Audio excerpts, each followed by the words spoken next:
ನಿಮಗೆ ಗೊತ್ತಾ, ವರ್ಷದಲ್ಲಿ ಒಂದು ರಾತ್ರಿ ಇದೆ. ಆ ರಾತ್ರಿ ನಿಮ್ಮ ದೇಹ, ಮನಸ್ಸು ಮತ್ತು ಜೀವನವನ್ನು ಸಂಪೂರ್ಣವಾಗಿ ಬದಲಾಯಿಸಬಹುದು. ಅದು ಸಾಮಾನ್ಯ ದಿನವಲ್ಲ, ಅದು ಮಹಾಶಿವರಾತ್ರಿ. ಈ ದಿನ ಸರಿಯಾಗಿ ಆಚರಿಸಿದರೆ ಆರೋಗ್ಯ, ಮನಃಶಾಂತಿ ಮತ್ತು ಹೊಸ ಶಕ್ತಿ ನಿಮ್ಮ ಜೀವನಕ್ಕೆ ಬರುತ್ತದೆ ಎಂದು ಪುರಾಣಗಳು ಮತ್ತು ಅನೇಕ ಸಾಧಕರು ಹೇಳುತ್ತಾರೆ. ಆದರೆ ಹೆಚ್ಚಿನ ಜನರಿಗೆ ಇದರ ನಿಜವಾದ ರಹಸ್ಯ ಗೊತ್ತೇ ಇಲ್ಲ. ಮಹಾಶಿವರಾತ್ರಿ ಯಾಕೆ ರಾತ್ರಿ ಆಚರಿಸಲಾಗುತ್ತದೆ?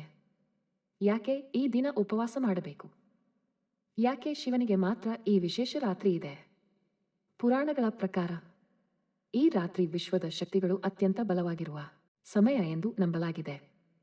ದೇಹದ ಒಳಗಿನ ಎನರ್ಜಿ ಮೇಲಕ್ಕೆ ಏರುವ ಸಮಯ ಎಂದು ಯೋಗ ಶಾಸ್ತ್ರ ಹೇಳುತ್ತದೆ. ಅದಕ್ಕಾಗಿ ಜಾಗರಣೆ ಮತ್ತು ಧ್ಯಾನಕ್ಕೆ ವಿಶೇಷ ಮಹತ್ವ ಇದೆ. ಇಂದಿನ ವಿಜ್ಞಾನವು ಉಪವಾಸದ ಮಹತ್ವವನ್ನು ಒಪ್ಪಿಕೊಂಡಿದೆ. ಕೆಲ ಗಂಟೆಗಳ ಉಪವಾಸದಿಂದ ಜೀರ್ಣಕ್ರಿಯೆ ಸುಧಾರಿಸುತ್ತದೆ, ದೇಹದ ವಿಷ ಪದಾರ್ಥಗಳು ಕಡಿಮೆಯಾಗುತ್ತವೆ, ಮೆಟಾಬಾಲಿಸಂ ಸುಧಾರಿಸುತ್ತದೆ, ಮನಸ್ಸಿನ ಫೋಕಸ್ ಹೆಚ್ಚುತ್ತದೆ. ಅದರರ್ಥ ಮಹಾಶಿವರಾತ್ರಿ ಉಪವಾಸ ಕೇವಲ ಭಕ್ತಿ ಅಲ್ಲ, ಅದು ದೇಹಕ್ಕೆ ನ್ಯಾಚುರಲ್ ರಿಸೆಟ್. ನಾವು ದಿನ ಪೂರ್ತಿ ಓಡಾಡುತ್ತೇವೆ, ಕೆಲಸ, ಒತ್ತಡ, ಚಿಂತೆ.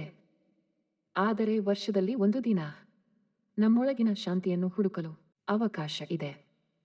ಶಿವನು ಎಂದರೆ ನಾಶವಲ್ಲ, ಪರಿವರ್ತನೆ.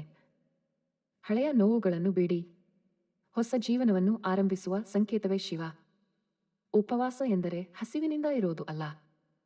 ಸರಿಯಾದ ಆಹಾರ, ಹಣ್ಣುಗಳು, ಹಾಲು ಮತ್ತು ಮೊಸರು, ಸಬ್ಬಕ್ಕಿ, ಡ್ರೈ ಫ್ರೂಟ್ಸ್, ತೆಂಗಿನಕಾಯಿ ನೀರು. ರಾತ್ರಿ 12 ಗಂಟೆ. ದೇವಾಲಯಗಳಲ್ಲಿ ಗಂಟೆಗಳ ಧ್ವನಿ. ಭಕ್ತರು ಓಂ ನಮಃ ಶಿವಾಯ ಮಂತ್ರವನ್ನು ಜಪಿಸುತ್ತಿರುವ ಸಮಯ. ಆ ಕ್ಷಣದಲ್ಲಿ ಮನಸ್ಸು ಶಾಂತವಾಗುತ್ತದೆ, ಒಳಗಿನ ಭಯ ಕಡಿಮೆಯಾಗುತ್ತದೆ. ಅದು ಕೇವಲ ಭಕ್ತಿ ಅಲ್ಲ, ಅದು ಒಂದು ಅನುಭವ. ಶಾಂತ ಮನಸ್ಸು ಇದ್ದರೆ ನಿರ್ಧಾರಗಳು ಉತ್ತಮವಾಗುತ್ತವೆ. ಆರೋಗ್ಯ ಉತ್ತಮವಾದರೆ ಜೀವನದಲ್ಲಿ ಪ್ರಗತಿ ಸುಲಭವಾಗುತ್ತದೆ.